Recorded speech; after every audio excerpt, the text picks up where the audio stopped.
Hello class 8, welcome to Zenith Guru fundamental. मैं हूं निकी पंडित and आज हम करने जा रहे हैं how natures work in harmony के बेक एक्सरसाइज के क्वेश्चंस। ऑलरेडी हमारा चैप्टर एकदम शानदार तरीके से कंप्लीट है, ओके एंड आज की क्लास में हम इसके बेक एक्सरसाइज के क्वेश्चंस को करके पूरी तरीके से चैप्टर को कर देंगे समाप्त एंड देन उसके बाद सिर्फ और सिर्फ हमारा एक चैप्टर बचेगा। ठीक है, ओके सो आई होप कि आप सब तक मेरी आवाज एकदम क्लियर आ रही होगी। Let's start today's class and आज की क्लास का हमारा पहला क्वेश्चन क्या है? क्वेश्चन 1, ओके तो देखो, अच्छा ठीक है, बाद में डायग्राम ले लेंगे, है ना। ये है हमारा क्वेश्चन एंड ये इसी का डायग्राम है, यस और ये है हमारा इसका डायग्राम। क्या कह रहे हैं ये question? Refer to the given diagram and select the wrong statement. हमें यहां पे रॉन्ग स्टेटमेंट को सिलेक्ट करना है। ठीक है, क्या सिलेक्ट करना है? रॉन्ग स्टेटमेंट को सिलेक्ट करना है। A community is larger than the population, community is smaller than an ecosystem or ecosystem is a part of community। क्या हो जाएगा? ecosystem is a part of community। क्या ये बात करेक्ट है? Actually community is a group of population, okay so यहाँ पे ecosystem is a part of community is गलत। Question number 1, option 3 is correct according to the questions। So let's do next question। Question number 2। Question number 2 is a population is a part of community, है ना। population जो है वो community का part है। if all decomposers suddenly disappear, अगर सारे के सारे decomposers अचानक से गायब हो जाए, disappear हो जाए, है ना। From a forest ecosystem, what changes do you think would occur? Explain why decomposers are essential। क्या changes होंगे हमको ये बताना है and हमको ये बताना है कि decomposers इतने important क्यों हैं। तो सबसे पहले changes के बारे में बात करते हैं। देखो, जितने भी डेड प्लांट्स है, डेड एनिमल्स हैं, उनको कोई डिकम्पोज नहीं करेगा, वो एक साथ आके एक्यूमुलेट हो जाएंगे, है ना। वो एक साथ आके क्या हो जाएंगे? एक्यूमुलेट हो जाएंगे एंड क्योंकि उनको डिकम्पोज कोई नहीं करेगा तो उनमें से जो न्यूट्रिएंट्स मिलने थे वो वापस से हमारे प्लांट्स, हमारे सॉइल को नहीं मिलेगा, तो न्यूट्रिएंट्स की कमी प्लांट्स सॉइल में हो जाएगी। ठीक है, समझ में आ गया। एंड इसकी वजह से प्लांट ग्रो नहीं होंगे तो फूड स्कार्सिटी हो जाएगी, पॉपुलेशन में बहुत ज्यादा गड़बड़ी आ जाएगी, तो इतनी सारी प्रॉब्लम हो सकती है if all the decomposers disappear from our ecosystem. Okay, now change क्या होगा हमको ये बताना है।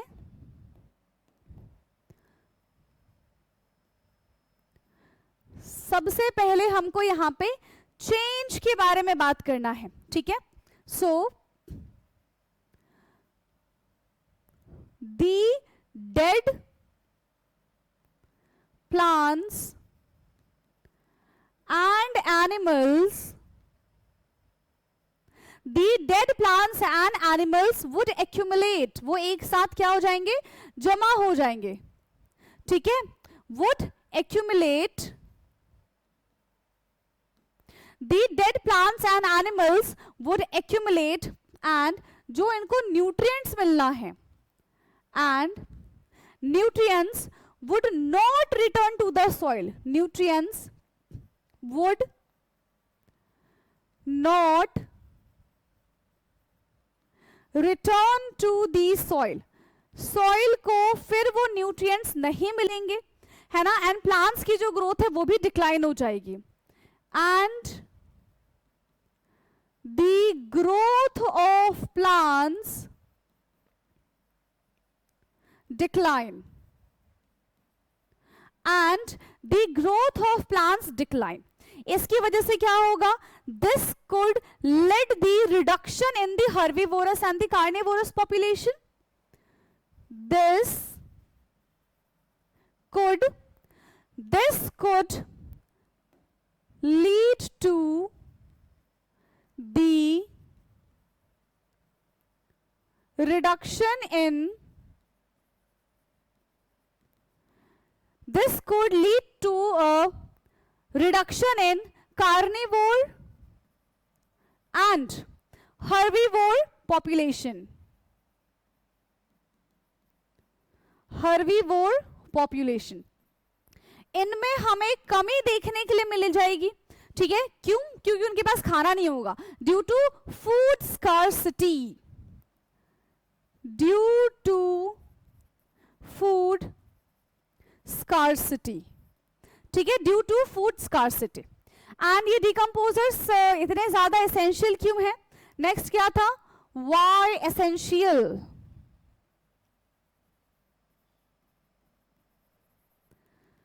ये हमारे लिए जरूरी क्यों है?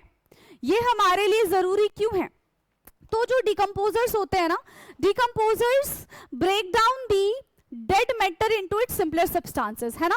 एंड उनसे जो नाइट्रोजन, कार्बन डाइऑक्साइड, जितनी भी चीजें मिलती हैं वो वापस से सॉइल एंड प्लांट्स को मिल जाती है, और ये साइकिल चलता ही रहता है, और इससे हमारा फूड वेब भी डिस्टर्ब नहीं होता है, ठीक है। सो डिकम्पोजर्स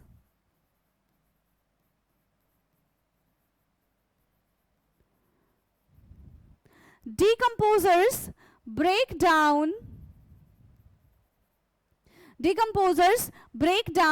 the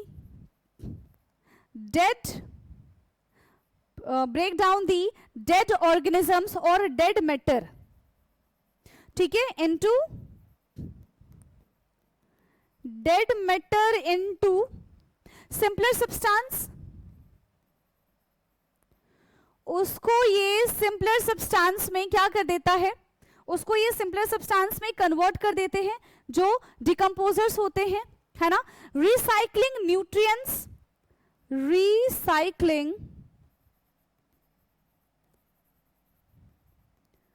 न्यूट्रिएंट्स जैसे कि like nitrogen and carbon back to the soil, ये वापस से सॉइल को मिल जाता है, बैक टू द सॉइल, ठीक है। फॉर प्लांट्स विदाउट देम, ठीक है, for plants. Now without them nutrient cycle would not, और हाँ, इनके बिना जो हमारा ये जो साइकिल है वो कंटिन्यू नहीं रह पाएगा, ठीक है। So without them our nutrient cycle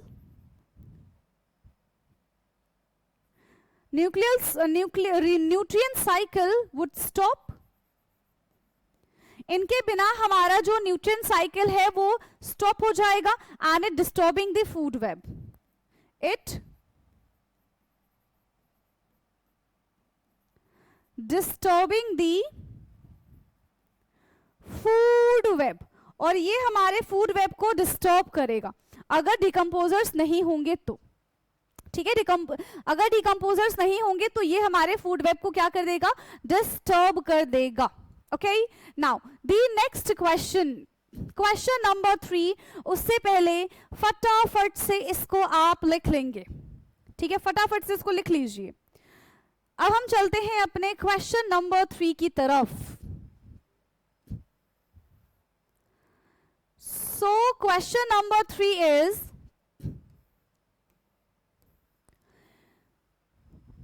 Selvan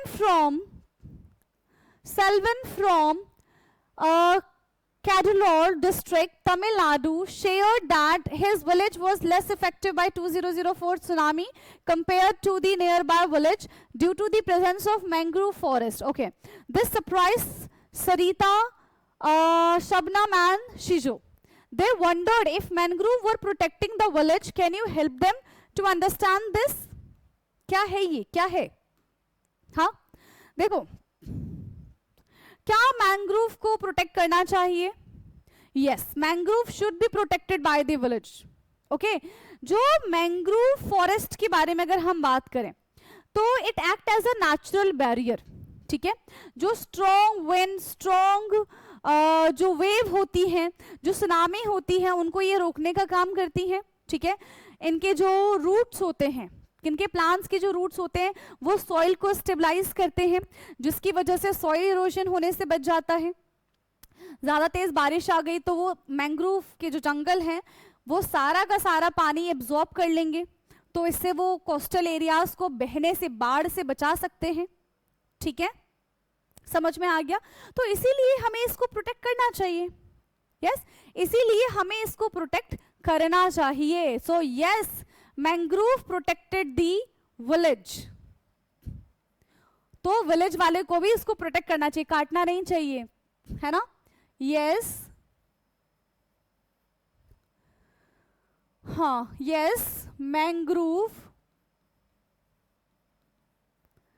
protected village. कैसे कैसे बचाएगा इसके बारे में बात करते हैं हम। So mangrove act as a, mangrove forest लिख लो, है ना, मैंग्रोव फॉरेस्ट लिखेंगे पूरा। Mangrove forest act as a, किसकी तरह काम करता है? नेचुरल बैरियर की तरह काम करता है। Act as a natural barrier, ठीक है। Act as a natural barrier, slowing down strong wind and wave, slowing down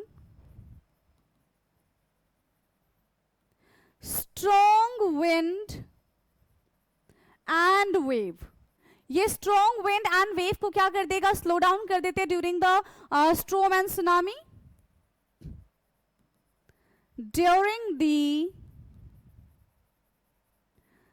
during the storm and tsunami, ठीक है, during the storm and tsunamis। Mangrove forest के जो रूट्स है that stabilize soil, there roots stabilize soil. इनके जो roots हैं ये soil को स्टेबलाइज करते हैं, रिड्यूसिंग इरोजन, रिड्यूसिंग, ये सॉइल इरोजन को रिड्यूस करते हैं, and they absorb water impact, जब बहुत तेज बारिश हो जाएगी तो, and they absorb water impact, ठीक है, ये वाटर को एब्जॉर्ब कर लेते हैं, and protecting coastal areas, and protecting coastal areas, और ये कोस्टल एरियाज को प्रोटेक्ट करते हैं, ठीक है। आपने सुंदरबन मैंग्रोव के बारे में सुना होगा, है ना, चैप्टर में भी हमने पढ़ा था। दी Sundarban mangrove, a World Heritage Site, a World Heritage Site, ठीक है, World Heritage Site demonstrated this protective role, demonstrated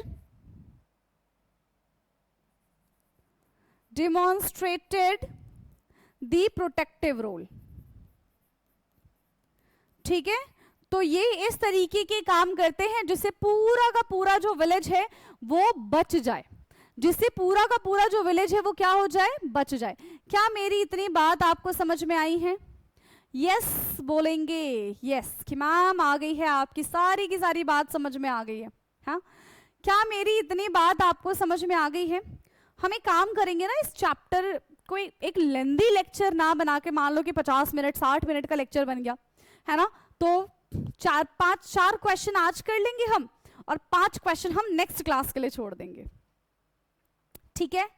आ जाए नेक्स्ट क्वेश्चन की तरफ। क्वेश्चन नंबर 4, क्वेश्चन नंबर 4 क्या है?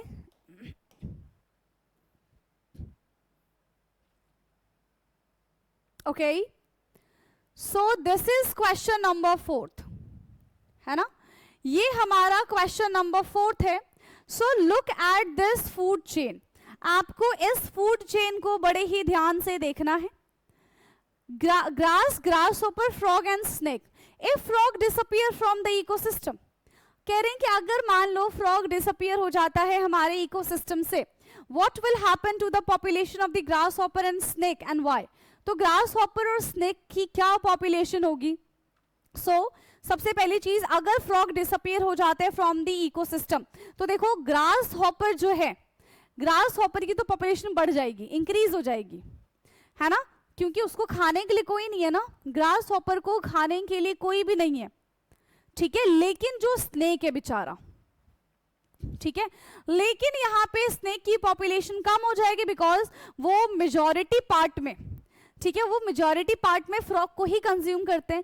तो एक की पॉपुलेशन बहुत ज्यादा हाई हो जाएगी, एक की पॉपुलेशन बहुत ज्यादा कम हो जाएगी, जिससे हमारा पूरा का पूरा इकोसिस्टम डिसबैलेंस हो जाएगा. ठीक है, समझ में आ गया क्या? इतनी चीज क्लियर है, इसको लिख ले फटाफट से. So if frog disappear from the ecosystem, if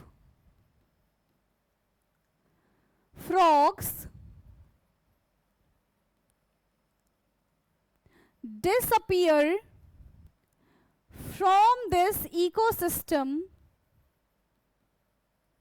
जैसे ही फ्रॉग हमारे इकोसिस्टम से डिसअपियर हो जाएंगे, the grasshopper population will be increase और विल इंक्रीज.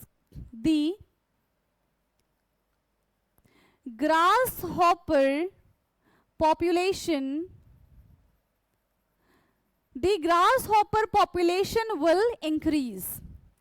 ठीक है, ग्रास हॉपर की जो पॉपुलेशन है वो इंक्रीज हो जाएगी because frog as their natural predators, frog क्या करते हैं, उनका शिकार करते हैं. ठीक है, because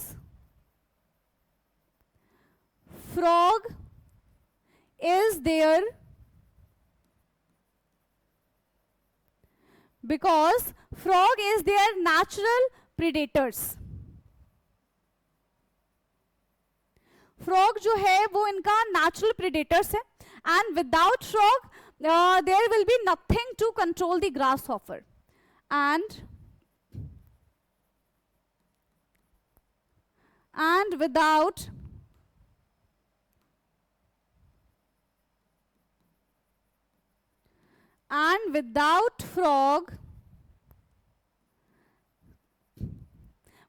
frog, there will be nothing to, there will be, and without frog there will be nothing to control the grasshopper, nothing to control the grasshopper. Grass hopper को कोई कंट्रोल नहीं कर पाएगा, उनको कोई मार नहीं पाएगा. तो ये धीरे धीरे धीरे धीरे इनकी जो जनसंख्या है, इनकी जो नंबर्स है वो बढ़ते चले जाएंगे. ठीक है, इनके जो नंबर्स है वो बढ़ते चले जाएंगे. दूसरी बात करें, on the other hand snake population will decrease. On the other hand snake population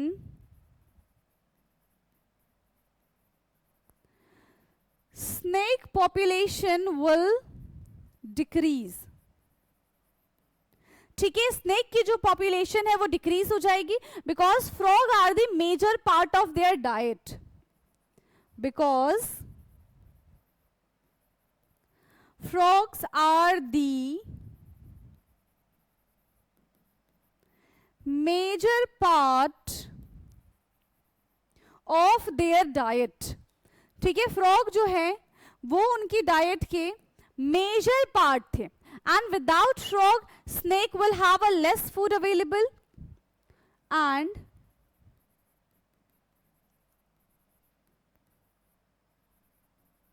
and without frog the snake will have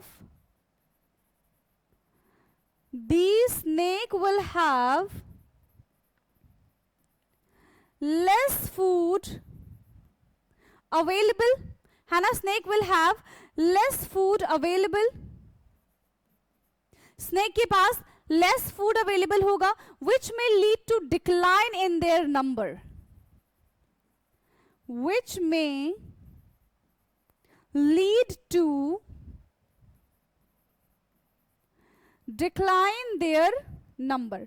और इनकी जो जनसंख्या है ना, इनके जो नंबर है वो धीरे धीरे धीरे धीरे कम हो जाएंगे।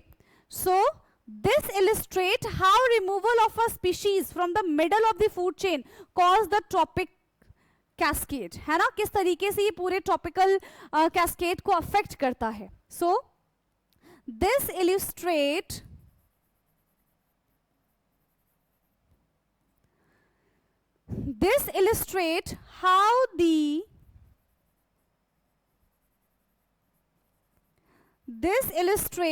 how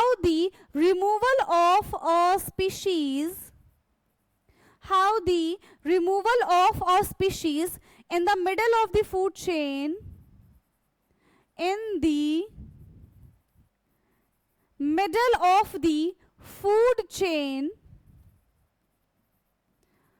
food chain can cause a tropic cascade, ठीक है, can cause a tropic cascade, clear, affecting both the species, दोनों स्पीशीज को अफेक्ट हो रहा है, ठीक है, प्रे को भी अफेक्ट हो रहा है और प्रेडेटर्स को भी अफेक्ट हो रहा है, ठीक है। चलो इतना काफी है, काफी लॉन्ग आंसर लिख लिया हमने इसका, यस काफी लॉन्ग आंसर लिख लिया है हमने इसका। फटाफट से देखो इस क्वेश्चन को, एक और क्वेश्चन कर ही लेते हैं आज की क्लास में, ठीक है, 5th क्वेश्चन कर लेते हैं, बाकी के बचे हुए 4 क्वेश्चन हम नेक्स्ट क्लास में कर लेंगे, ओके चलो right it down fast. Next question, question number 5th। So question 5th is, in a school garden, student noticed few butterflies the previous season. What could be the possible reasons? What step can student take to have a more butterflies in the campus? कैसे बहुत सारे सुंदर सुंदर butterflies आएंगे campus में, yes कैसे आ सकते हैं बटरफ्लाइज, फटाफट से बताएंगे। देखो अगर हम बटरफ्लाई किसको देख के आते हैं, किसको देख के आते हैं बटरफ्लाई, बहुत सारा नेक्टर हो फ्लावर हो, है ना, तो उनको देख के बटरफ्लाइज आएंगे, है ना। हमने पेस्टिसाइड्स वगैरह अगर नहीं डाले होंगे गार्डन में तो बटरफ्लाइज आ जाएंगे। अगर हमने पेस्टिसाइड्स, इंसेक्टिसाइड्स ये सारी चीजें डाली होंगी तो बटरफ्लाइज भाग जाएंगे।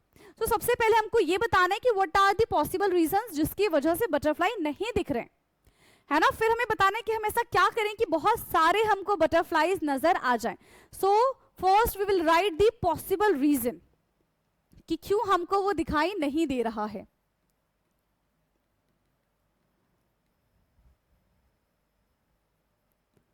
ठीक है, what are the possible reason. So सबसे पहला पॉसिबल इट कॉज, ठीक है, और इट इंक्लूड पेस्टिसाइड्स, पेस्टिसाइड्स होंगे, ये सारी चीजें अगर हमने यूज की होंगी तो definitely the butterfly will not come. ठीक है, possible causes include, possible causes include, ठीक है, possible causes include pesticides, pesticides, ठीक है, possible causes include pesticides use killing larva, use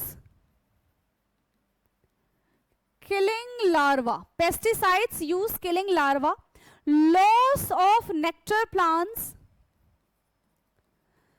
loss of nectar plants, यहां पे नेक्टर प्लांट्स का loss होगा, और इंक्रीज्ड प्रेडेटर्स, और यहां पे बहुत सारे उनके दुश्मन बन जाएंगे कि उनको मार देंगे तो ऑफ कोर्स बटरफ्लाइज नहीं दिखाई देंगे, है ना, और increased predators. So these are the reasons. ठीक है, मोनोकल्चर और the population might also reduce habit quality. Okay,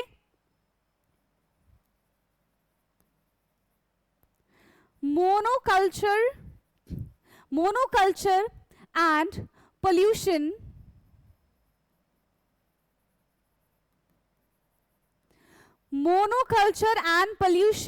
might also reduce habit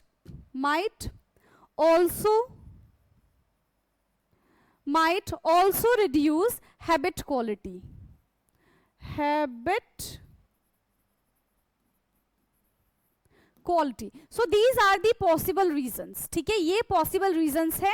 Now हम ऐसा क्या करें, है ना? अब हम ऐसा क्या करें कि हमें हर जगह बटरफ्लाई ही बटरफ्लाई नजर आए. So the step we can take,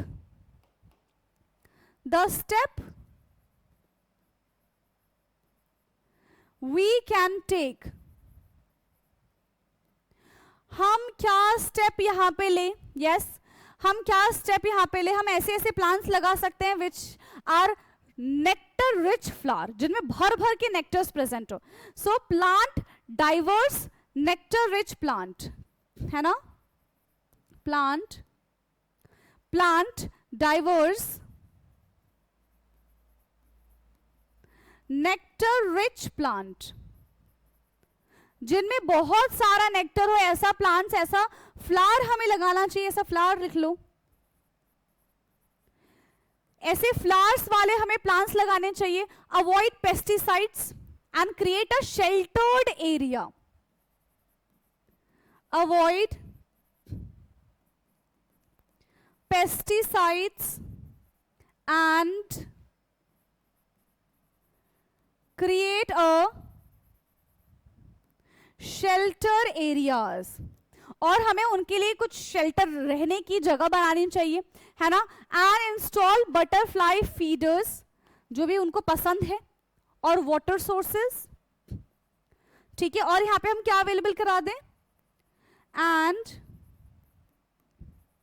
install butterfly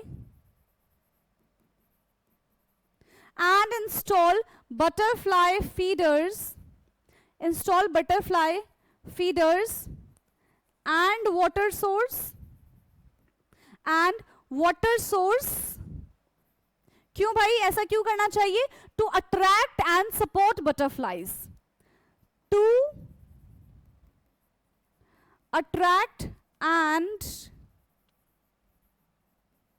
support butterflies, ताकि ये बटरफ्लाई को अट्रैक्ट कर सके एंड उनकी लाइफ को सपोर्ट कर सके. क्या इतनी चीजें क्लियर है? यस, क्या इतनी चीजें क्लियर हैं? तो आज की क्लास फिर हम यहीं पे एंड करेंगे. इसको फटाफट से देख लीजिए, है ना? इसको फटाफट से लिखो. बाकी के बचे हुए 4 क्वेश्चन जो हैं वो हम कर लेंगे अपनी नेक्स्ट क्लास में. Okay, so thank you so much. अब देखो, सिलेबस हमारा कुछ खास बचा नहीं है ना? फिर इसके बाद आपको पता ही है कि हम क्या करेंगे. ढेर सारी प्रैक्टिस करेंगे. क्या करेंगे? प्रैक्टिस करेंगे. ओके, सो आज के लिए इतना सफिशिएंट है. बाकी अब हमारी मुलाकात होगी अपने नेक्स्ट क्लास में. तब तक के लिए पढ़ते रहिए. Thank you so much.